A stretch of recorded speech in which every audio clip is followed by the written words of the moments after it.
महती तुझी माझी या फेसबुक पेजवर आपल्या सगळ्यांचं सुस्वागतम, मनापासून स्वागत। आज रमजान ईद आहे, त्यामुळे सगळ्यांना रमजान ईदबद्दल सुद्धा मनापासून शुभेच्छा। या पेजचे ॲडमिन आमचे मित्र संगरत्न निवडंगे यांच्या पुढाकारातून ही फेसबुक मेजवानीची एक सिक्वेन्स सुरू झालेली आहे। मी त्यांचे मनापासून अभिनंदन करतो, आभारी व्यक्त करतो की आपण लॉकडाऊन काळामध्ये लोकांना घरात बसल्या बसल्या वेगवेगळ्या विषयावर ज्ञान अर्जन करण्यासाठी एक बौद्धिक मेजवानीसाठी हे एक माध्यम बनवलेलं आहे आणि या माध्यमामध्ये सहभागी होण्याची मला संधी दिली, त्याबद्दल आभार। माझा हा विषय खूप आगळा वेगळा आहे। सामाजिक चरित्र व मुस्लिम समाजाचं सामाजिक चरित्र, वास्तव आणि विपर्यास। खरं तर हा विषय खूप संवेदनशील आहे,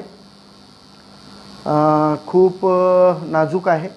या विषयावर सहजासहजी बोलल्या जात नाही। या विषयावर खरं तर ओपनली चर्चा व्हायला पाहिजे, परंतु ही चर्चा होताना आपल्याला दिसून येत नाही। आणि जेव्हा एखाद्या विषयावर किंवा एखाद्या विषयाच्या बाबतीमधले समज आणि गैरसमज हे बोलून आपण जर स्पष्ट करत नाहीत, ते दूर करत नाहीत, तर याच्यातून एक वेगळी विकृती निर्माण होते आणि या विकृतीमधून, या संकुचित मानसिकतेनं घडलेल्या विकृतीतून चांगला आणि सदृढ समाज निर्माण होऊ शकत नाही, सामाजिक आरोग्य चांगलं होऊ शकत नाही। त्यामुळे असे संवेदनशील असले, नाजूक असले तरी अशा विषयांवर आपल्याला बोललं पाहिजे। मला वाटते की आता सगळ्यांना आवाज येत आहे, आपले मित्र हळूहळू याच्यामध्ये जुळत आहेत। तर आमचे प्रबोधनकार मित्र शेख सुभान अली सुद्धा जुळलेले आहेत, त्यांचं पण मी स्वागत करतो। आणि जर सगळ्यांना आवाज वगैरे नीट येत असेल तर आपण आपल्या विषयाकडे खरं तर आपल्याला आता वळायचंच आहे। मुस्लिम समाजाचा सामाजिक चारित्र्य हा मुख्य विषय आहे आणि या विषयाच्या अनुषंगानं वास्तव काय आहे, परंतु विपर्यास काय करण्यात आलेला आहे। आता हा विषय किंवा या विषयाची तयारी करताना ज्यांना कोणाला या विषयावर मांडणी करायची संधी राहील, ते स्वतःनं या विषयाची एकाकीपणे तयारी करू शकत नाहीत, कोणी करू शकत नाहीत।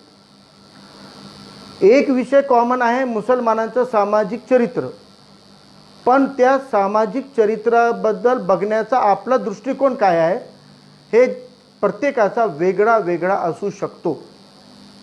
आता मुस्लिम समाजाच्या सोशल इमेजवर सामाजिक चरित्राबद्दल मला काय वाटते ही माझी भावना आहे, परंतु तुम्हाला काय वाटते ही तुमची भावना आहे आणि तो तुमचा दृष्टिकोन आहे।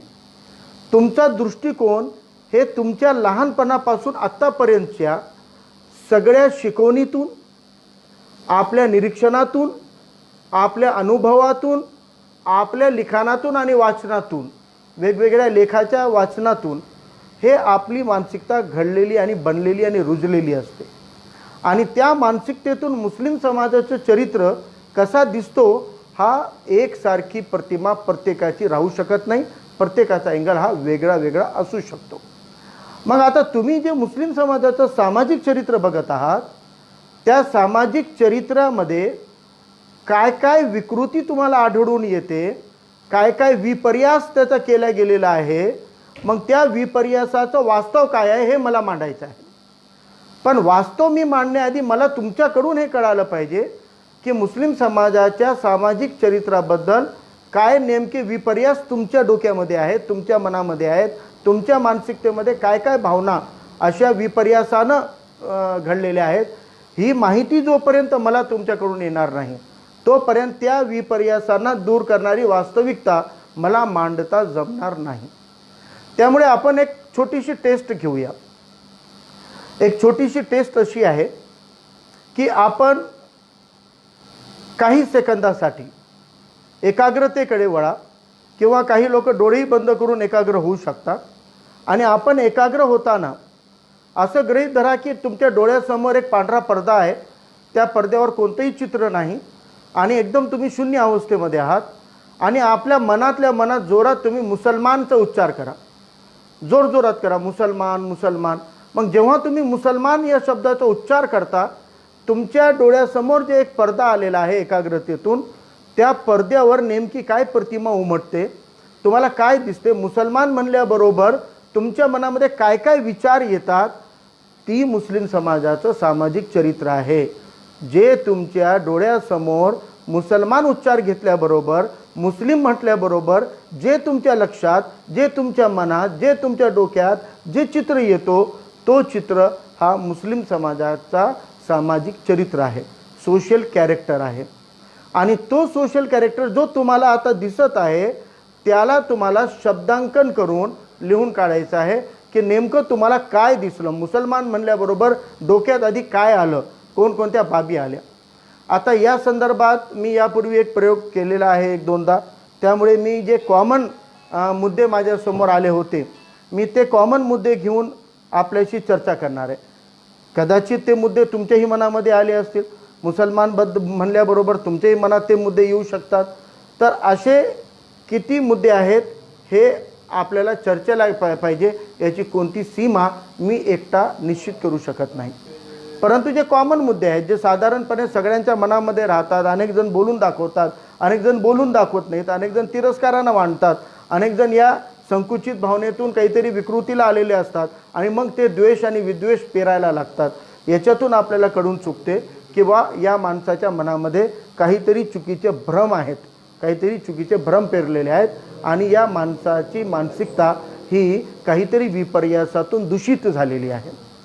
म्हणून आता एखादा व्यक्ती, मी सर्वसामान्यपणे सार्वजनिक जीवनामध्ये मला 25-1 वर्ष झाले असतील, राजकीय जीवनामध्ये 12-15 वर्ष झालेले आहेत.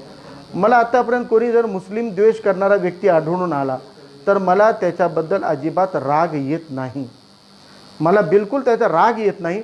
उलट त्याच्याबद्दल माझ्या मनामध्ये सहानुभूती येते की अरे हा विकृत आहे, हा रुग्ण आहे, हा पेशंट आहे आणि याची मानसिकता हेल्दी नाही आहे.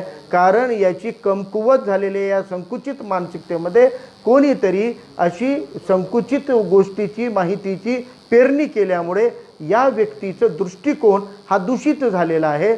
म्हणून या व्यक्तीचा दोष नाही आहे, त्याला आलेल्या माहितीमध्ये, त्याला मिळालेल्या माहितीतून काहीतरी चुकीचं घडलेलं आहे. आता सर्वात प्रथम मुद्दा आपला आहे, मुस्लिम समाजाचा सामाजिक चरित्र काय आहे, सोशल कॅरेक्टर काय आहे.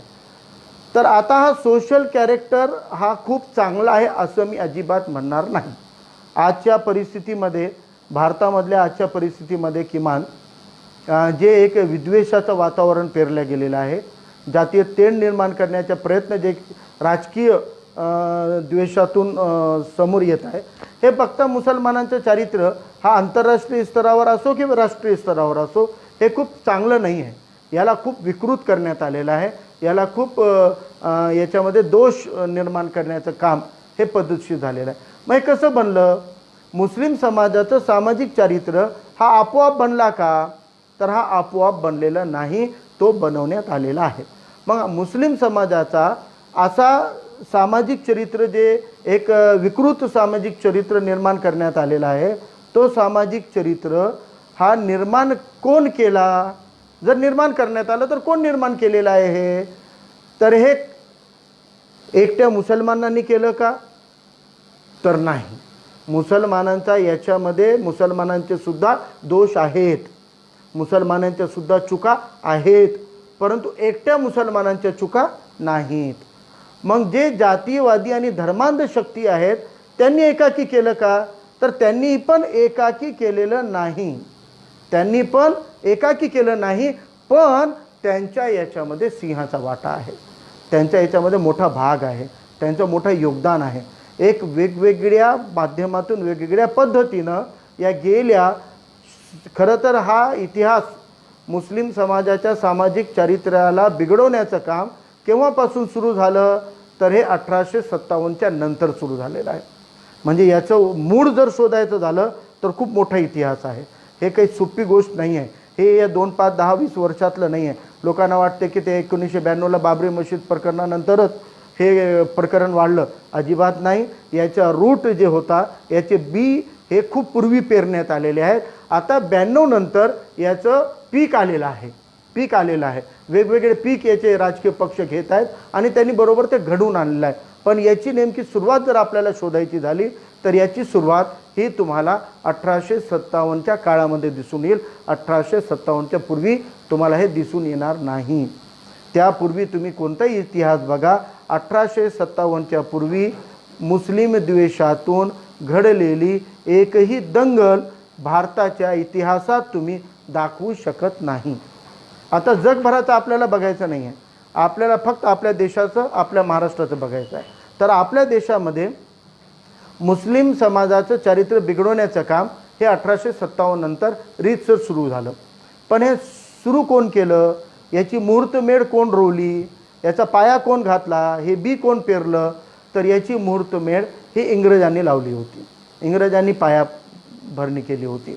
इंग्रजांनी का केली असेल, इंग्रजांचा काय स्वार्थ होता, तर 1857मध्ये जे उठाव झाला होता, जे गदर झाला होता, जे विद्रोह झाला होता, त्या विद्रोहानं ईस्ट इंडिया कंपनीचे पूर्ण जे बेस होतं ते उखडून टाकलं होतं आणि इंग्रजांना बिलकुल सीमेपर्यंत हाकलून लावण्याचं काम 1857च्या विद्रोहामध्ये झालं. 1857चा विद्रोह कोण पुकारला, त्याच्यामध्ये सर्व धर्म समाज जातीचे जे जे राजा रजवाडे होते किंवा संस्थानिक होते ते सगळ्यांनी एकत्रित येऊन इंग्रजांच्या विरोधात, ईस्ट इंडिया कंपनीच्या विरोधामध्ये तो उठाव केला होता. आणि ही एकजूटता, भारतीयांची ही एकजूटता इंग्रजांना त्यांचा सगळ्यात मोठा शत्रू आहे हे जाणीव झाली होती की जर हे पूर्ण भारतीय एक झाले तर आपण यांच्यापुढे आपला टिकाव लागणार नाही, हे इंग्रजांना माहीत झालं होतं. म्हणून 1857च्या विद्रोहाला जे अपयश आलं, त्याला आग्र्यापर्यंत कुठपर्यंत सैन्य आलं, नंतर त्यांनी छावणी टाकली, त्या 3-4 दिवसामध्ये ब्रिटनहून सैन्य आल्यामुळं यांची पिछेहाट झाली, ते वेगळं प्रकरण आहे. पण हे कळाल्यानंतर इंग्रजांनी काय केलं, फारसीमधले मुस्लिम समाजाचे जे काही लिटरेचर होते, संस्कृतमधले हिंदू समाजाचे जे लिटरेचर होते त्यांना वाचून त्याचा अभ्यास केला आणि त्याच्यामधून त्यांनी एकमेका समाजाच्याबद्दल द्वेष पेरणारं इंटरप्रिटेशन करून, त्याची मांडणी करून इंग्रजीमध्ये आणि स्थानिक भाषणामध्ये ते पुस्तकं पुनर्प्रकाशित केली आणि ते समाजामध्ये बीज रोवले होते. आणि याच्यातून सुरुवात झाली होती हिंदू मुस्लिम द्वेषाची. नाहीतर हे द्वेषाचं राजकारण पूर्वी नव्हता. पूर्वी राजे रजवाडे होते तर त्यांचे युद्ध होते, हे दंगली नव्हत्या. ते युद्ध व्हायचे आणि ते राज्य मिळवण्यासाठी, राज्य विस्तारासाठी, राज्य टिकवण्यासाठी लढाया होत्या. हिंदू राजे लढलेले आहेत, मुस्लिम राजे लढले आहेत. त्यामुळं आपल्याला हे हिंदू मुस्लिम होतं असं म्हणताही येणार नाही, असं मानता येणार नाही आहे. त्यामुळं आपण आता थोडं पुढं जाऊया. मुस्लिम समाजाचं हे सामाजिक चरित्र बनवण्याचं काम मग कशा पद्धतीनं करण्यात आलं, तर आपण 1880 आणि 90च्या नंतर जे काही लिटरेचर्स झालेत, मुस्लिम समाजाबद्दल जे लिखाण झालेलं आहे त्याच्यातून मुस्लिम समाजाच्या एकूण आस्थेबद्दल प्रश्न निर्माण करण्यात आले. आता याचा अनेक उदाहरणं आपल्याला देता येईल. आनंद मठ आहे तिथपासून आपल्याला सांगता येईल. पण मी एक मोठं उदाहरण तुम्हाला देऊ इच्छितो आणि त्याचा खूप मोठा भूमिका राहिलेली आहे आणि ती आहे वि. दा. सावरकरांनी जे हिंदू या शब्दाची व्याख्या केली होती. हिंदूची व्याख्या करताना त्यांनी 2 अटी घातलेल्या आहेत की या देशामध्ये राहणारे हिंदू कोण, तर हिंदू म्हणजे ते लोक ज्यांची ही भूमी पितृभू आहे. पितृभू आहे म्हणजे ज्यांचे वडिलांचे वडील, आजोबा पंजोबा आहे, मूळ निवासी जे भारतातले आहेत, हे 50% निकष होतं की ते हिंदू. दुसरं एक निकष होतं, म्हणजे 2 निकष होते. एक तर ही भूमी ज्यांची पितृभू आहे, पितृभू म्हणजे पितृत्व म्हणजे आजोबा पंजोबाची, तर याच्यामध्ये मुसलमान आणि भारतीय मुसलमान आणि भारतीय ख्रिश्चन सुद्धा या व्याख्येमध्ये इन्क्लुसिव्ह होते, यांचा पण समावेश झालेला होता. परंतु जे दुसरा निकष लावला त्या दुसऱ्या निकषानं ईसाई म्हणजे ख्रिश्चन आणि मुस्लिम समाजाला या व्याख्येतून बाहेर फेकलेला आहे. मग ते काय निकष होता, तर ते निकष होता की ही धरती ज्यांची पुण्यभू आहे, म्हणजे ज्यांची ही भूमी पितृभू आहे आणि पुण्यभू आहे, तेच हिंदू आणि तेच इथले नेटिव्ह आणि मूळ नागरिक आहेत, अशी व्याख्या सावरकरांनी त्या काळामध्ये केली होती. आणि त्या व्याख्येमधून पुण्यभू म्हणजे काय, तर ज्यांच्या धर्माचे आस्था केंद्र, श्रद्धा केंद्र हे या भारताच्या किंवा प्राचीन भारताच्या भौगोलिक क्षेत्रामध्ये येतात त्यांची आहे. आता या भारतामध्ये राहणाऱ्या 95% मुसलमान हे भारतामधले मूळ निवासी आहेत. ते पूर्वीचे द्राविड होते, मागासलेले होते, आदिवासी होते, दलित होते आणि वेगवेगळ्या अशा छोट्या छोट्या जातीतून आलेले होते. परंतु त्यांनी समतेसाठी धर्म इस्लाम स्वीकारला. आता धर्म स्वीकारल्यामुळं पितृभू आहे यांची 95% मुस्लिमांची, भारतीय मुस्लिमांची ही भूमी पितृभू आहे. पण इस्लाम धर्म स्वीकारल्यानंतर पुण्यभू नाही, कारण मुस्लिम समाजातल्या लोकांची पुण्यभू ही अरबस्तानमध्ये मक्का आणि मदिना हे आहे. त्यामुळे यांनी विखरून टाकलं. म्हणजे मुसलमान परकी आहेत हा मुस्लिम समाजाच्या चारित्र्यावर ठोकलेली ही पहिली कीड किंवा पहिली विकृती, हे मुस्लिम समाजाला बदनाम करणारी आणि विकृत करणारा हा पहिला पाऊल मुसलमान परके आहेत हे सावरकरांनी या व्याख्येच्या माध्यमातून रुजवलेलं आहे. हे एक मुद्दा झाला. आता दुसरा मुद्दा घेऊया आपण. आता यानंतर मुस्लिम समाज परके आहेत, हे बाहेरून आलेले आहेत, ही भावना तिथपासून रुजवणं सुरू झालेलं आहे. मग ही भावना रुजवण्यासाठी आणि वेगवेगळ्या विकृत्या मुस्लिम समाजाच्या चारित्र्याबद्दल करण्यासाठी काय प्रयत्न करण्यात आले, तर याच्यासाठी प्रत्येक माध्यमाचा वापर करण्यात आला. समाजाच्या मन किंवा मत बनवण्याचं काम हे कोणत्या व्यक्ती करत नसतो. एका व्यक्तीमुळं कोणत्याही समाजाची प्रतिमा बनत नसते, पण हे बनवण्याचं काम लोकांचं मत करतो आणि मत बदलण्याची शक्ती ही माध्यमामध्ये असते. म्हणजे जर एखादं पुस्तक खूप जणांनी वाचलं तर जे जे लोक ते पुस्तक वाचतील ते त्या पुस्तकातल्या विचारांना इन्फ्लुअन्समध्ये आल्याशिवाय राहणार नाहीत. त्या विचारांचा प्रादुर्भाव त्यांच्यावर झाल्याशिवाय राहणार नाही. म्हणून त्या पुस्तकातल्या विचारांमुळं, त्या कादंबरीच्या लेखामुळं मानसिकतेवर परिणाम होत असतात आणि लोकांचं मत बदलत असतो. आणि हे मत बदलण्याचं काम त्या काळामध्ये लिटरेचरच्या माध्यमातून झालेलं आहे. वेगवेगळ्या कादंबऱ्यामधून मुस्लिम समाजामधले जे चरित्र होते ते चरित्र वेगळ्या पद्धतीनं आणि विकृत पद्धतीनं रंगवण्याचं काम करण्यात आलं होतं. उदाहरणार्थ, एखादी कादंबरी लिहिताना त्याच्यामध्ये मुस्लिम पात्र असा वापरायचा जो विलनच्या स्वरूपामध्ये आहे, जो निगेटिव्ह रोलमध्ये आहे. जो एखाद्या घरगुती स्टोरी असेल कादंबरीमध्ये तर त्या घरामध्ये एखादी व्यक्ती कोणत्या तरी मुसलमानाच्या संगतीला लागून त्यांच्या घरामध्ये काहीतरी वेगळंपण किंवा वेगळं मत मांडून विकृती आणत आहे, तेढ निर्माण करत आहे. अशा पद्धतीच्या कथा कादंबऱ्या लिहिण्यात आता विस्तार झाला. म्हणजे चित्रपट आलेत, वृत्तपत्र आलेत, नाटकं आली आणि या लोककला आल्या. याच्या माध्यमातून सुद्धा मुस्लिम समाजाचं विकृतीकरण करण्याचं काम हे सपशेल करण्यात आलेलं आहे. आता आपण एक उदाहरण घेऊया. तुम्ही 1970, 60, 70 पासून आत्तापर्यंत जितके चित्रपट असतील त्याच्यामध्ये 95% हिंदी चित्रपटामध्ये तुम्हाला मुसलमानाचं जे कॅरेक्टर राहते ते कसं दाखवतात. तुम्ही आठवण करून बघा. माझ्या लहानपणी मी एक चित्रपट पाहिला होता, मुकद्दर का सिकंदर. आता त्याच्यामध्ये सिकंदर हा नाव मुस्लिम असला तरी अमिताभ बच्चन हा लावारिस असतो, म्हणजे त्याला आई वडील नसतात आणि एक मुस्लिम महिला त्याला पोसते म्हणून त्याचं नाव सिकंदर आहे. पण त्याला मुस्लिम नाही दाखवलं. पण त्या चित्रपटामध्ये मुस्लिम कोणाला दाखवलं? अमजद खानला दाखवलं, रेखाला दाखवलं. आणि त्यांची काय भूमिका दाखवली? अमजद खान कोण असतो? विलन असतो, गुंड असतो. आणि तो काय करत असतो? हातामध्ये गजरा बांधणे, पान खाणे आणि पानची इथं राळ टपकायली, विकृत तेडी अशी तिरपी करून टोपी घातलेली आहे. आणि तो काय करतो? गुंडगिरी करत असतो, दादागिरी करत असतो, कोठ्यावर जात असतो, तव्यावर नाचवत असतो, बायांना नाचवत असतो. या पद्धतीचं जे कॅरेक्टर दाखवलं ते विलनचं कॅरेक्टर.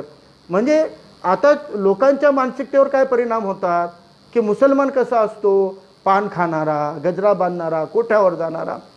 असं तुम्हाला एक दुसरं अमिताभच्या चित्रपटाचं उदाहरण देता येईल, जंजीर चित्रपटामध्ये प्राण हा मुस्लिम भूमिकेमध्ये आहे.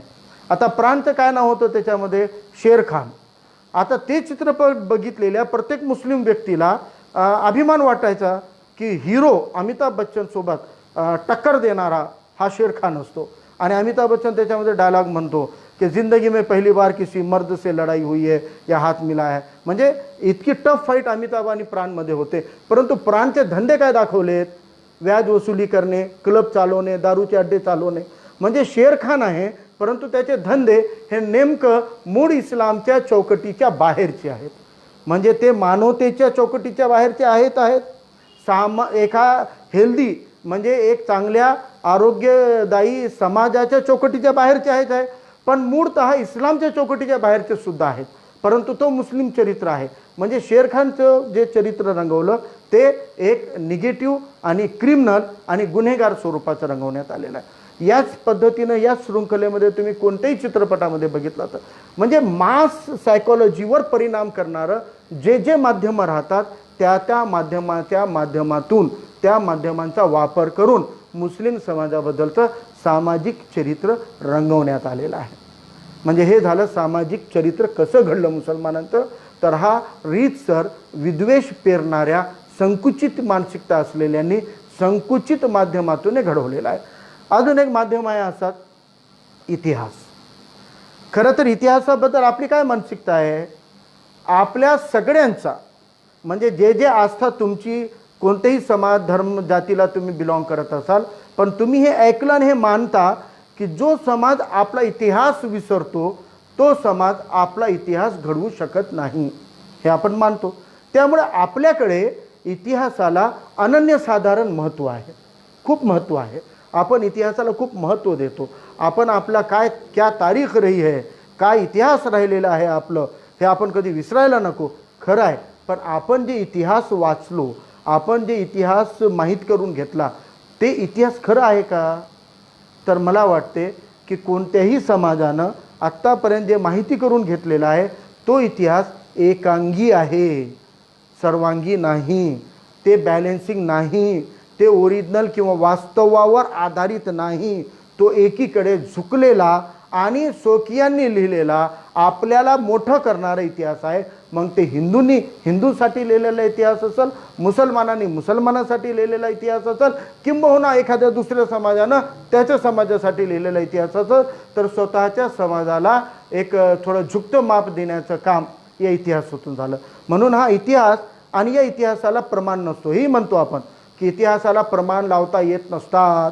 जे मोठ्या वडीलधाऱ्यांनी सांगितलं ते निमूट ऐकायचं असते, त्याच्यावर आपल्याला प्रश्न करायचा नसतो. पण हा इतिहास एखाद्या समाजाच्या चरित्राचं विकृतीकरण करू शकतो हे आपण कधी याच्यावर लक्ष देत नाही.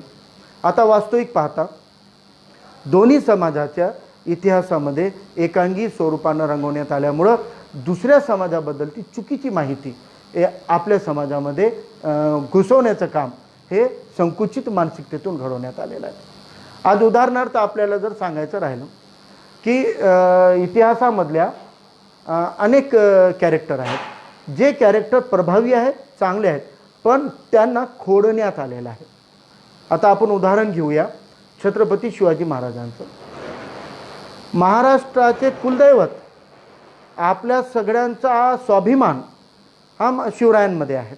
आता शिवरायांचा वास्तविक इतिहास काय आहे आणि हे केव्हा आपल्या समोर आला.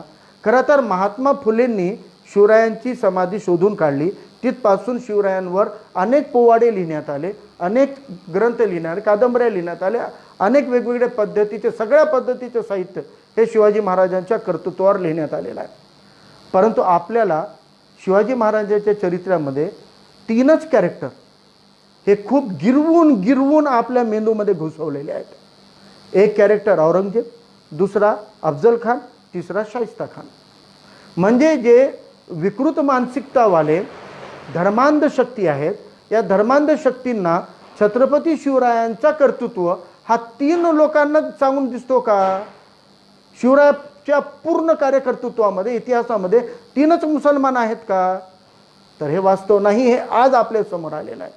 तेही मराठा सेवा संघाच्या, संभाजी ब्रिगेडच्या अनेक प्रयत्नातून हे आपल्यासमोर आलेला इतिहास आहे. दुसरी बाजू समोर आणण्यात आलेली आहे आणि सगळ्यात मोठं योगदान याच्यामध्ये शहीद कॉम्रेड गोविंद पानसर यांचं आहे. त्यांनी छोटंच पुस्तक लिहिलं परंतु मूळ त्यांनी जो लोकांच्या समोर मांडलं होतं की नेमकं काय वास्तव आहे ते त्यांनी जगासमोर आणण्याचं काम केलं होतं.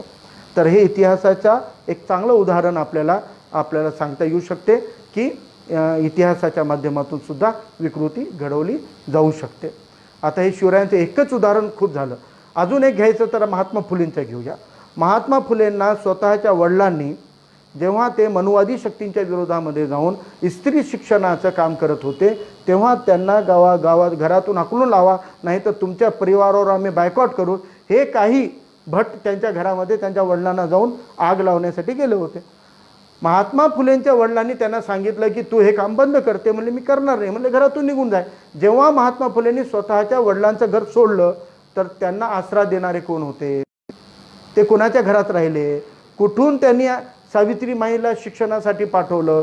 कुठं राहून त्यांनी शाळा काढली स्त्रियांची पहिली? कुठं राहून त्यांनी हे काम केलं? एक मुसलमानाच्या घरामध्ये. परंतु हे आपल्याला कोणी सांगत नाही. म्हणजे महात्मा फुलेंच्या एकूण इतिहासामधले जे 2 मुस्लिम कॅरेक्टर आहेत ते कधीही आपल्याला रंगवून दाखवण्यात येत नाहीत, सांगण्यात येत नाही. म्हणजे इतिहासाला विकृत करण्याचं काम हे झालेलं आहे आणि याच्यातून खोटा इतिहास सांगण्यात आलेला आहे.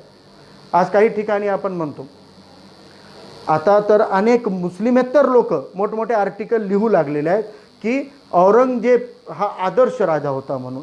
आमचे बीडचे एक प्राध्यापकांचा एक लेख मी मागं वाचला आणि आमचे लातूरचे एक नेते आहेत, त्यांनी पण भाषणामध्ये बोलले की त्यांना कधीही राज्याच्या खजान्यातून 1 रुपया घेतलेला नाही आहे.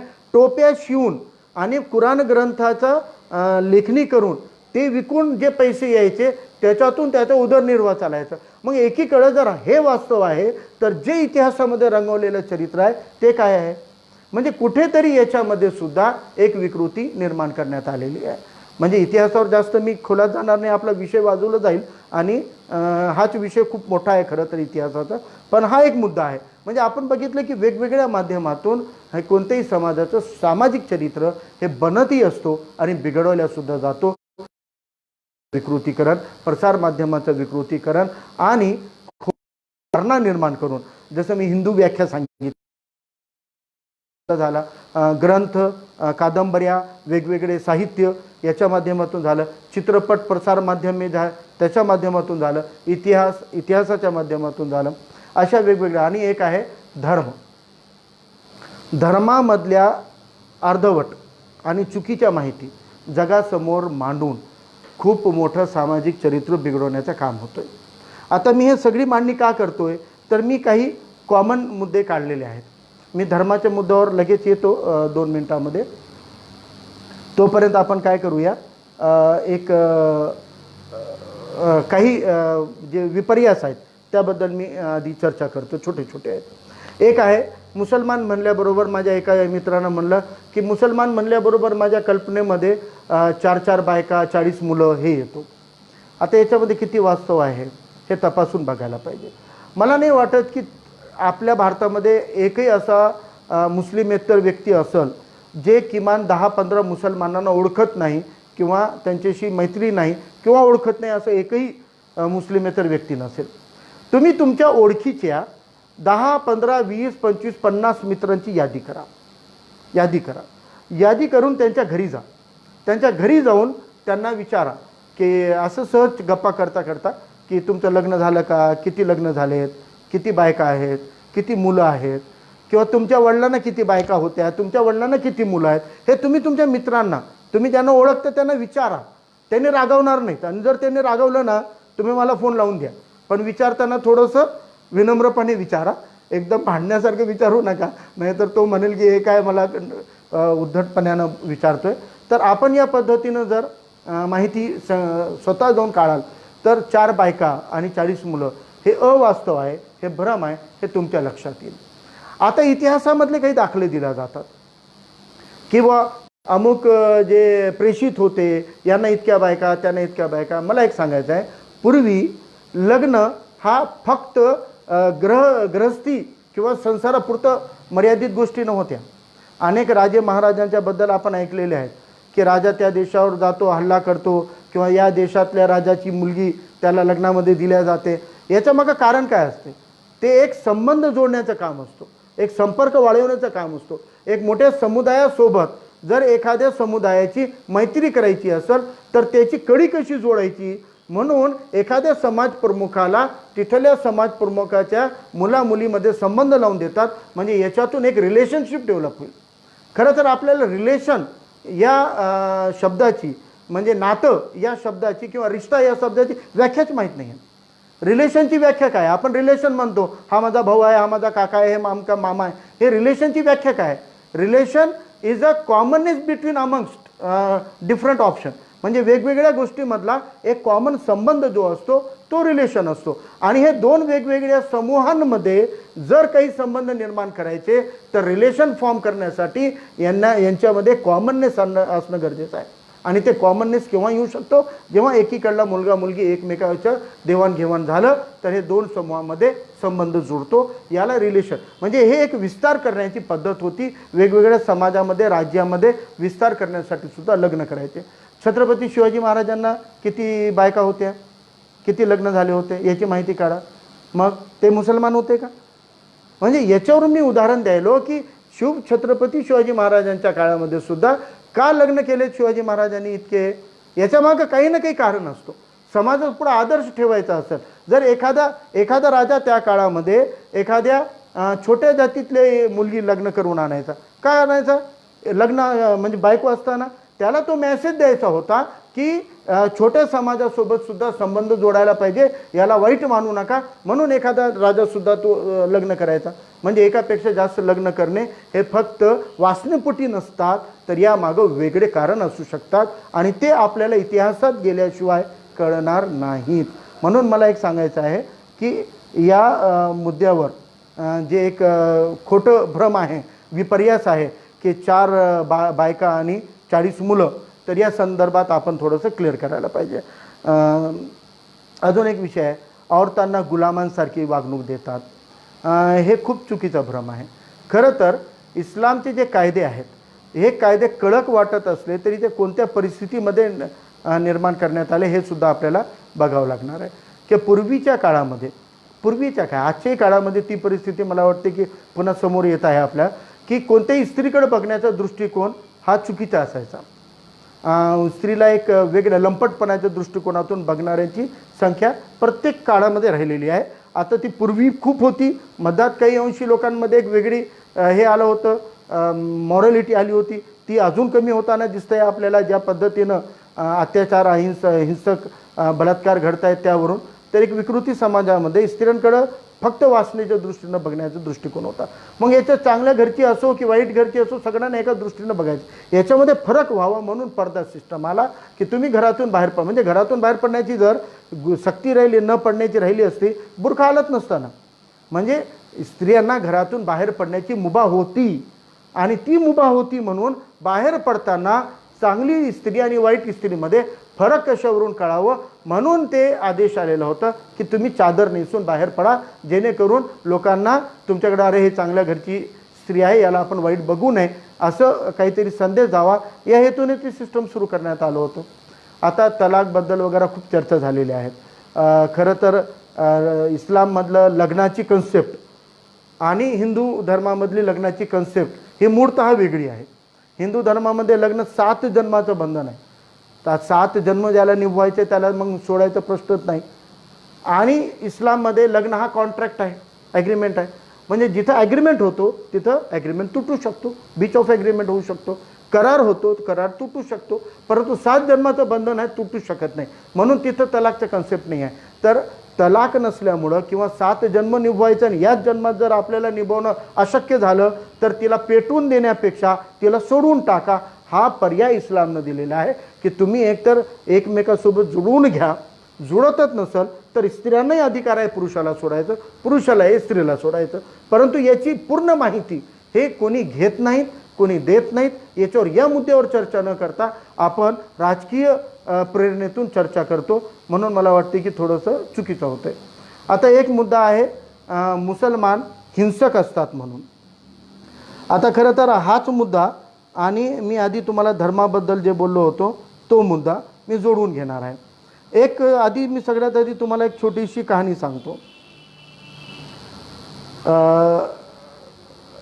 सर्वसाधारणपणे फेसबुकवरून हे जास्त चालवलं जातं. तर मलाही फेसबुकवरून एका आमच्या मित्रानं एक पोस्ट पाठवली. त्या पोस्टमध्ये बरंच काही डिटेल आहे. तर मी एक उदाहरण घेण्यासाठी शोधतो आहे की नेमकं जे सगळ्यात घातक आहे आणि सगळ्यात जास्त तोच वापरला जातो आमच्या मुस्लिमेतर समाजाच्या मनामध्ये.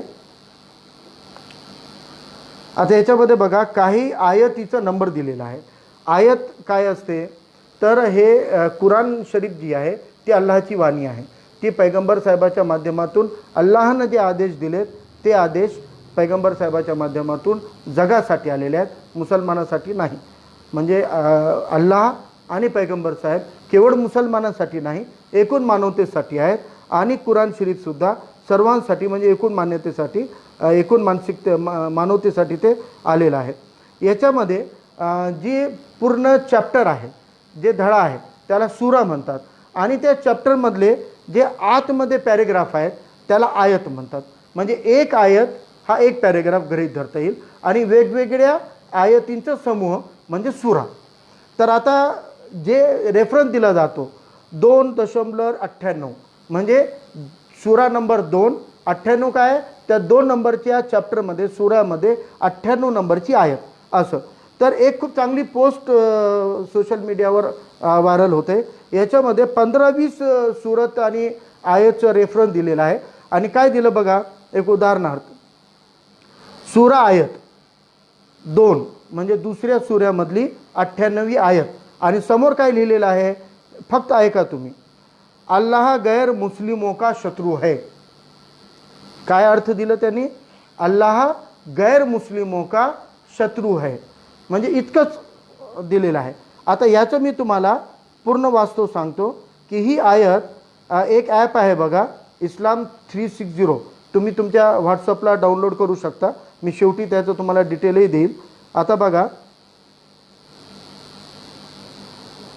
2.98 वाली जी आयत यांनी सांगितली, मी ते तुम्हाला आधी क्लिअर करून दाखवतो. हां,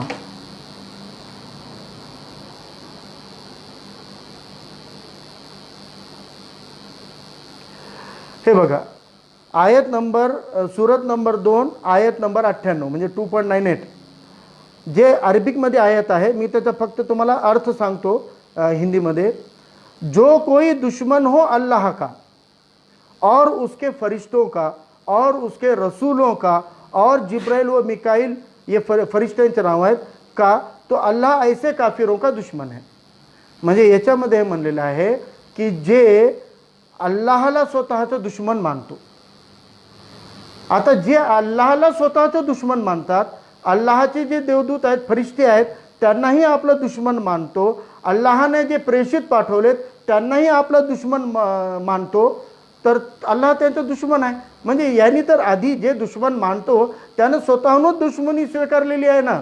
आता समजा मी एका मित्राला म्हणतोय मी तुला माझा दुश्मन मानतो, मी तुझ्या आईवडिलांना दुश्मन मानतो, मी तुझ्या आणि तुझ्या मित्रांना दुश्मन मानतो, तर ते म्हणणार ना किंवा तुम्ही मला दुश्मन मानता तर मी तुमचा दुश्मनच आहे. तर या अँगलनं किती स्पष्ट दिलेलं आहे, जो कोई दुश्मन हो अल्लाह का और उसके फरिश्तों का और उसके रसूलों का और जिब्राइल और मिकाइल का, तो अल्लाह ऐसे काफिरों का दुश्मन आहे. याच्यामध्ये विकृती काय आहे, याच्यामध्ये एकदम स्पष्टपणे पूर्ण नाही सांगणार. हे फक्त काय म्हणणार, अल्लाह हिंदुओं का दुश्मन है. आता हिंदू कुठून शब्द आला, आणि काफिर म्हणजे जे कुफ्र करतात, म्हणजे जे अल्लाह एक ईश्वराला न मानणारे जेवढे आहेत ते सगळे काफिर. मग याच्यामध्ये हिंदूच म्हणून काय घेतलेलं आहे, याच्यात हिंदू ख्रिश्चन ईसाई असं एका समूहाबद्दल हे नाही आहे. जे अल्लाहला एक ईश्वराला मानतात ते मुसलमान, त्यांचं इमान आहे. आणि अल्लाहला आणि पैगंबर साहेबांना मानणारा, आणि जे मानत नाही ते न मानणारा. कोणती तरी व्याख्या करावी लागेल ना त्यांना. जे मानतात त्यांना वेगळं, न मानतात त्यांना एक व्याख्यामध्ये कसं घेता येईल, म्हणून ती व्याख्या केलेली आहे आणि याच्यामध्ये स्पष्ट केलं. या पद्धतीनं एक मोठा संदर्भ जे सर्वसाधारण मी तुम्हाला सांगत होतो दिला जातो. आणि खूप म्हणजे गेले 10 वर्षात मी अनेकदा हे उदाहरण देऊन लोकांना पटवून वैताग आला मला खरं तर हे सांगता. या मुद्द्यावर आपण थोडीशी चर्चा करूया. आधी एक आयत आहे, त्या आयतचं मी नाव नंबर तुम्हाला रेफरन्स शोधून सांगतो लगेच. याच्यामध्ये काय सांगण्यात आलेलं आहे या आयतमध्ये असं त्याचं दाखवतात, कुराणमध्ये लिहिलेलं आहे काफिरांची कत्तल करा, एवढं सांगतात. काय लिहिलं, काफिरांची कत्तल करा. जर आपण चर्चा केली, तुम्ही आधी सांगा कुराणमध्ये असं लिहिलेलं आहे की नाही काफिरांची कत्तल करा. कुराणमध्ये असं लिहिलेलं आहे की नाही, काफिरांची कत्तल करा. एक मित्र असं वरून मी म्हणाल तर मग ऐकून मला हो किंवा नाही म्हणे उत्तर द्या म्हणे. मी म्हणलं प्रत्येक गोष्टीचं हो आणि नाही मध्ये उत्तर देता येत नाही. जर एखाद्या माणसानं जीवनामध्ये कधी दारू पिली नाही, तुम्ही त्या माणसाला म्हणले दारू सोडली का, हो आणि नाही मध्ये उत्तर द्या, कसं देईल तो? तुम्ही त्याला म्हणाल की हो किंवा नाही मध्येच उत्तर द्या. दारू सोडली का, हो म्हणलं तर ते पित होतं याचा अर्थ, नाही म्हणलं तर तो आता पितोय. तर कधीही प्रत्येक प्रश्नाचं उत्तर हो नाही मध्ये देता येत नाही. म्हणून माझ्या अनेक मित्रांना मी सांगतो की कुराणमध्ये लिहिलेलं आहे की नाही हे सांगा आम्हाला, की काफिरांच्या कत्तली करा.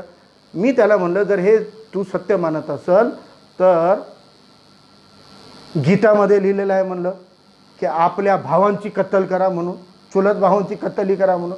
तुम्हाला असं काही बी बोलतात का म्हणे, असं कुठं लिहिलेलं आहे गीतेमध्ये? मला तसंच जसं तुला हे चुकीचं वाटायलं आहे तसं ते मला चुकीचं वाटायलं आहे, नीट ऐकून घे. आता मी तुम्हाला हे 2 उदाहरण देऊन स्पष्ट करणार आहे आणि मला वाटते ते शेवटचा मुद्दा आपण घेऊया. एक प्रमुख उदाहरण काय याच्यामध्ये की अरबस्तानमध्ये जेव्हा पैगंबर साहेब मक्क्यातून मदिन्याला गेले, मदिन्यामध्ये गेल्यावरही मक्क्यातून त्यांचे जे शत्रू होते, विरोधक होते, ते त्यांना तिथंही निवांत राहू देत नव्हते. आणि मदिन्यामध्ये पैगंबर साहेबांना जेव्हा मदिना त्या वाशांनी स्वतःहून बोलवलं की आमच्या इथं वेगवेगळे समूहांच्या भांडणं असल्यामुळं तुम्ही या आणि आमच्यावर आम्हाला येऊन इथं एकत्रित करून एक चांगलं राज्य व्यवस्था निर्माण करा आणि आम्हाला तुमच्या मार्गदर्शनामध्ये इथं राहायचं आहे. तर पैगंबर साहेबांनी मदिन्यामध्ये एक लोकशाही पद्धतीचं एक सगळ्यात चांगलं फॉर्मॅट तिथं निर्माण केलं. आणि तिथं जे 3-4 समूह होते, ख्रिश्चन समाज होता, ज्यू समाज होता, यहुदी समाज, आणि अजून मूर्तीपूजा करणारे 2-3 वेगळे समाजही होते. सगळ्यांना बसून सांगितलं की मदिना हे आपला देश आहे आणि आपण आपल्या देशाची एकनिष्ठ आहोत. आपल्या देशाच्या बाहेर आपल्याच आस्थेतले लोकही असतील तरी आपल्या देशामध्ये आपल्याला आपल्या देशाबद्दल आधी विचार करायचा आहे. त्याच्या पलीकडं, मदिन्याच्या पलीकडं तुमच्याच धर्माचा माणूसही असला आणि तो आपल्या देशावर हल्ला करत असेल, त्यावेळेला तो आपला शत्रू आहे, कारण आपण आपल्या देशाची रक्षा करायची आहे. हे ॲग्रीमेंट असताना इथले काही लोक त्या विरोधकांशी ताळमेळ करून त्यांना इथल्या बातम्या पुरवायच्या आणि पूर्ण हेरगिरी करायचं आणि त्यांना सांगायचं तुम्ही तिकडून हल्ला करा, आम्ही आतून मदत करतो. या पद्धतीचं हे ॲग्रीमेंट मोडण्याचं काम एकदा झालं.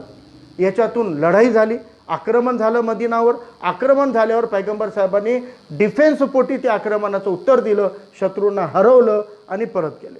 यानंतर दुसऱ्यांदा ही चूक त्यांनी केली, अजून त्यांनी तिकडल्या शत्रूंना बळ दिलं, त्यांना इथली माहिती पुरवली, त्यांना हल्ला करायला लावला आणि जेव्हा आक्रमण झालं तिकडून तेव्हा दुसऱ्यांदा सुद्धा पैगंबर साहेबांनी ते सामना केला, त्यांना हरवलं आणि यांना दुसऱ्यांदा समज दिली की तुम्ही करार मोडत आहात, आपल्या इथली शांती मोडू नका, तुम्ही त्या शत्रूंच्या सोबत संबंध ठेवू नका, इथं आपल्यावर तुम्ही असे प्रसंग ओढून आणू नका.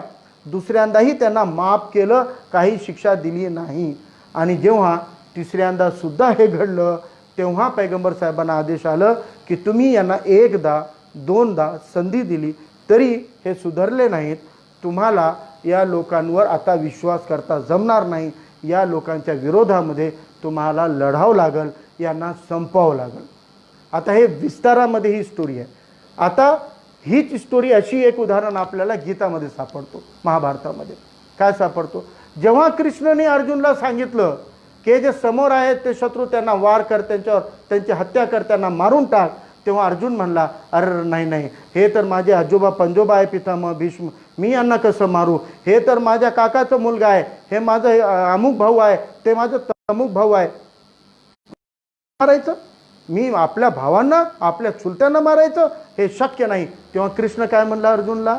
कृष्ण म्हणला की हे तुझे चुलते भाऊ नाही आहेत, इथं नाते संबंध रक्त संबंध नाही आहे, हे धर्मयुद्ध आहे. तू धर्म आहेस, ते अधर्म आहेत, तू सत्य आहे, ते असत्य आहे, आणि तुला सत्याचा विजय करायचा आहे, असत्याचा मुकाबला कर आणि असत्याचा नाश कर. म्हणून कृष्णानं अर्जुनला आदेश दिला. जर कोणी आजच्या काळामध्ये आपल्या चुलत्याची कत्तल केला आणि कोर्टामध्ये जाऊन म्हणलं की माझ्या धर्माचा भाग आहे आणि मी माझ्या चुलत्यांना माझी जमीन बळकावली होती, जशी कौरवांनी पांडवांची जमीन बळकावली होती आणि मग पांडवांनी कौरवांची हत्या करून वापस आपली जमीन मिळवली, तसं माझी जमीन माझ्या काकाच्या मुलांना भडकावली, मी त्याची हत्या करून वापस घेतो आणि महाभारतामुळं मला ही प्रेरणा भेटली, तर कोर्ट त्याला ग्राह्य कराल का? मग जसं त्या संदर्भातून कोणी हिंदू गीतेचा संदर्भ देऊन चुलत्यावर वार करू शकत नाही, तसं कोणताही मुसलमान त्या काळात मदिनामध्ये घडलेल्या, त्या लढाईत घडलेल्या त्या आयतीचा संदर्भ घेऊन आज कोणी त्याचा वापर करून हत्या करू शकतो का? आणि काही लोकांचा असा भ्रम आहे, जसं कुर्बानीला बकरा कापतात तसं काफिरांच्या कत्तली कराय धर्माचा आदेश आहे. अरे बाबा, असं असलं असतं तर हजारो वर्षापासून या भारतामध्ये राहणाऱ्या मुसलमानांनी किती मुसलमान जेलमध्ये कत्तलीच्यामध्ये आहेत तुम्ही माहिती काढा. आज मी तुम्हाला आव्हान करतो, जेलमध्ये किंवा प्रशासनामध्ये आणि ज्युडिशरीमध्ये कोण आहेत मुसलमानांची? तर तिथं खूप कमी संख्या आहे ना, मुस्लिम तरच आहेत. तुम्ही काढा माहिती. मी तुम्हाला खात्रीनं सांगतो, प्रत्येक जेलमध्ये 35% मुसलमान आहेत, पण ते मुसलमान कत्तलीच्या आरोपामध्ये नाहीत. ते मुसलमान छोट्या छोट्या गुन्ह्यामध्ये रॉकेलच्या काळाबाजारी केली, बीप केलं, अमकं केलं, तमकं केलं, अशा छोट्या छोट्या कारणातून जेलमध्ये आहेत. कत्तल करून, खून करून जेलमध्ये जाणारे आज तुम्ही जर जेलमध्ये शोधाल तर मुस्लिमेतर समाजाची संख्या मुस्लिमांच्या तुलनेमध्ये दिसून येईल. कारण मुसलमानाकडे जमिनीत नाहीत. सगळ्यात जास्त हत्या हे जमिनीच्या वादातून घडतात, हे आपल्याला माहीत आहे. मुस्लिम समाजाबद्दल सुद्धा आपण जे गैरसमज पोचतोय ते गैरसमज दूर करण्याची आपल्याला ही गरज आहे. कारण आता हा मुद्दा मुस्लिम समाजाचा राहिलेला नाही आहे. जेवढे शांतीप्रिय, लोकशाहीप्रिय, संविधानप्रेमी मुस्लिमेतर समाजातले लोक आहे, मी त्यांना सांगू इच्छितो, आता ही बाब फक्त मुसलमानापुरती मर्यादित नाही. मुसलमानांचे खोटे चरित्र रंगवून विद्वेषाचं राजकारण करून हे मूठभर लोक, ज्यांना कधी समता नकोय, जे विषमतावादी आहेत, हजारो वर्षापासून ज्यांनी आपलं वर्चस्व या आपल्या भारताच्या भूमीवर ठेवलेलं आहे, अशा मानसिकता पुन्हा डोकं वर काढत आहेत. म्हणून आता मुस्लिम समाजाच्या वतीनं हे गैरसमज दूर करण्याकरिता मुस्लिम समाजामध्ये शिक्षित लोकांची कमतरता आहे. शिक्षित लोक कमी आहेत. मुस्लिम समाजाची बाजू मांडणारे सामाजिक आणि राजकीय फ्रंटवर खूप कमी लोक आहेत. त्यामुळं ते मुसलमानांवर सोडू नका. मुसलमान स्वतःचा डिफेन्स करणं इतपत शैक्षणिक क्षेत्रामध्ये, आर्थिक क्षेत्रामध्ये, राजकीय क्षेत्रामध्ये बिलकुल नाही आहे. त्यामुळे ते करू शकत नाही. जर आपल्याला समाजामधलं हे विद्वेषाचं राजकारण रोखायचं असेल तर हे सगळे विपर्यास दूर करून वास्तव मांडण्यासाठी मुस्लिमेतर समाजामधल्या प्रबोधनकारांना, साहित्यकारांना रस घ्यावा लागल, त्यांना स्वतःला अभ्यास करावा लागल आणि वास्तव शोधावं लागल आणि हे वास्तव मांडावं लागणार आहेत. मुसलमानांवर डिपेंड राहाल तर या विद्वेषवादी राजकारणी, मनोवादी राजकारणी या भारतीय लोकशाहीचा चुराडा केल्याशिवाय राहणार नाहीत. या विद्वेषानं फक्त एकट्या मुसलमानांना याचा घात होणार नाही आहे, तर मुसलमानानंतर जितके मागासलेले घटक आहेत हे दुसऱ्या नंबरवर राहणार आहेत, नंतर ओबीसी राहणार आहेत, कोणी शिल्लक राहणार नाही. म्हणून मला म्हणायचं आहे की हा विषय एकट्या मुसलमानांच्या हिताचा आहे असं नाही, तर हे लोकशाहीच्या हिताचं आहे. वास्तविकमध्ये ज्या मुस्लिम समाजामधल्या उणिवा आहेत, आज मी एक उदाहरण देऊ इच्छितो तुम्हाला. मुस्लिम समाजामध्ये स्त्रियांना शिक्षणामध्ये घालत नव्हते. मुस्लिम समाजातल्या स्त्रियांचा जे एक मला वाटते डॉक्टर बाबासाहेबांनी कोट केलं होतं, ज्या कुटुंबातली स्त्री शिक्षण घेते तो कुटुंब आधुनिक बनतो. कोणत्याही समाजाचा किती प्रोग्रेस आहे बघायचं असेल तर त्या समाजातल्या स्त्रीला तपासा. ती स्त्री किती सुशिक्षित आहेत, किती आधुनिक आहे, विचारून त्या समाजाची काय स्थिती आहे, स्टेटस आहे माहीत होतो. मी तुम्हाला सांगतो की शिक्षणाअभावी मुस्लिम समाजाच्या स्त्रीची प्रगती होईल का? मग शिक्षणापासून मुस्लिम समाजामध्ये स्त्रीला कोण रोखलेलं आहे? मी तुम्हाला जगातलं उदाहरण देऊन सांगतो की इस्लामनं मुस्लिम समाजाला इस्लाममध्ये मुलांना आणि मुलींना शिकण्याची समान परवानगी दिलेली आहे, समान अधिकार दिलेला आहे. उलट सक्ती केलेली आहे की जर तुम्ही मुलाला शिकू शकत नाही, मुलाला काही कारणानं जर शिक्षण देऊ शकत नाही, तर कमीत कमी मुलींना द्या. मुलं व्यवहारातून शिकतील, पण स्त्रियांना, मुलींना शिक्षण द्या, हा आग्रह इस्लाममध्ये आहे. मग भारतामधल्या इस्लाम मानणाऱ्या मुसलमानामध्ये हे मनुवादी मानसिकतेतून आलेलं आहे. स्त्रियांना घरामध्ये कोंडायचं, शिक्षणाला न पाठवायचं, शिकू न द्यायचं, ही जी रूढी आहे ही इस्लाममधून आलेली नाही आहे. ही रूढी ज्या पद्धतीनं इथं स्वतः ब्राह्मण समाजल्या स्त्रियांना सुद्धा शिक्षणापासून वंचित ठेवलेलं होतं. ज्या मनुस्मृतीनं, त्या मनुस्मृतीचा कुठंतरी दोष आहे की या देशामध्ये आलेले आधुनिक धर्मसुद्धा इथं आलेलं रूढीवाले बनतात. कारण धर्म स्वीकारतो माणूस, रूढी सोडत नाही. म्हणून आम्ही 95% पूर्वश्रमीचे दलित, ओबीसी, हिंदू जे होतो ते धर्मानं मुसलमान झालो, पण रूढी परंपरेच्या बाहेर गेलो नाही. म्हणून काही उणिवा मुस्लिम समाजामध्ये जे आहेत ते आपल्या या परंपरांचे आहेत, ते आधी आपल्याला दूर करावं लागणार आहे. आज मी उदाहरण देतो, बदल झालेला आहे, खूप मोठं परिवर्तन झालेलं आहे, पण मुसलमानाकडे बघण्याचा दृष्टिकोन आपल्याला बदलावा लागणार आहे. मी 2 वर्षापूर्वी एक माहिती काढली होती नांदेडच्या मेडिकल कॉलेजमध्ये, 2-3 वर्षापूर्वी, की त्या वर्षामध्ये 19 मुस्लिम विद्यार्थी MBBSला ॲडमिशन घेतलेले होते.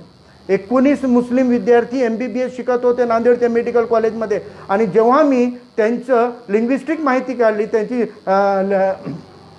मी यांचे सेक्स डिटर्मिनेशनच्या बद्दल आम्ही काही मुवमेंट चालवत होतो, ती माहिती घेतल्यावर कळालं की 19 मुस्लिम विद्यार्थ्यांमध्ये 5 मुलं आहेत आणि 14 मुली होत्या. आज तुम्हाला सांगतो, कोणत्याही मेरिट लिस्टमध्ये बघा, तुम्हाला तिथं मेरिटमध्ये जसे मुस्लिम मुलं खाली दिसतील आणि मुस्लिम मुली त्यांच्यापेक्षा पुढं दिसतील. आज मुस्लिम मुलं शिकत आहेत आणि इस्लामनं मुस्लिम स्त्रियांना शिक्षणापासून कधीच वंचित ठेवलेलं नव्हतं. परंतु या पण दृष्टिकोन आपल्याला आपलं बदलावं लागणार आहे. मुसलमानाकडे बघण्याचा पूर्वाचा दृष्टिकोन आपल्याला बदलावं लागेल. नवीन दृष्टिकोनातून या समाजाकडं जर आपण बघणं सुरू केलं तरच हा समाज मुख्य प्रवाहामध्ये येऊ शकतो. आणि या समाजाला मुख्य प्रवाहात आणल्याशिवाय आपल्या लोकशाहीला आणि या संविधानाला शाबूत ठेवणं अवघड होणार आहे. म्हणून आपण सगळ्यांनी मुस्लिम समाजाच्या चारित्र्याबद्दल विचार करायला पाहिजे, ओपनली बोलायला पाहिजे, चर्चा करायला पाहिजे. आपण काही प्रश्न वगैरे विचारले असतील तर मला वाटते की ते मी बघू शकलो नाही. आणि जर असे काही प्रश्न असतील आलेले तर मी नक्कीच प्रयत्न करेन त्याचं उत्तर देण्याचं.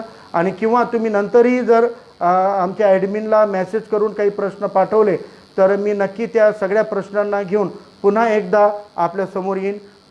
खूप वेळ मला वाटते मी घेतला, त्यामुळं दिलगिरी व्यक्त करतो. आपण सगळ्यांनी साथ दिली, आपण ऐकून समजून घेतलात आणि याच्यातून काही कोणाचा अवमान करणे, कोणाला कमी लेखणे हा माझा हेतू नव्हता. वास्तव मांडण्याचा प्रयत्न केलेला आहे. मी एक अभ्यासक आहे, मी विद्यार्थी आहे, मी कोणत्याही विषयाचा तज्ज्ञ नाही. जे तुमच्या आमच्यामधून राहून मी जे शिकतोय, जे मी ऐकतोय, जे वाचतोय ते तुमच्यासमोर मांडण्याचा मी प्रयत्न केलेला आहे. आपण ऐकून घेतलात, त्यामुळे आपले सगळ्यांचे मनापासून धन्यवाद. पुनश्च एकदा ईद निमित्त हार्दिक शुभेच्छा. आणि पुनश्च एकदा महती तुझी माझी या फेसबुक पेजचे ॲडमिन आमच्या मित्रांना माझ्या मनापासून आभार, धन्यवाद. जय हिंद, जय भीम, जय मीम.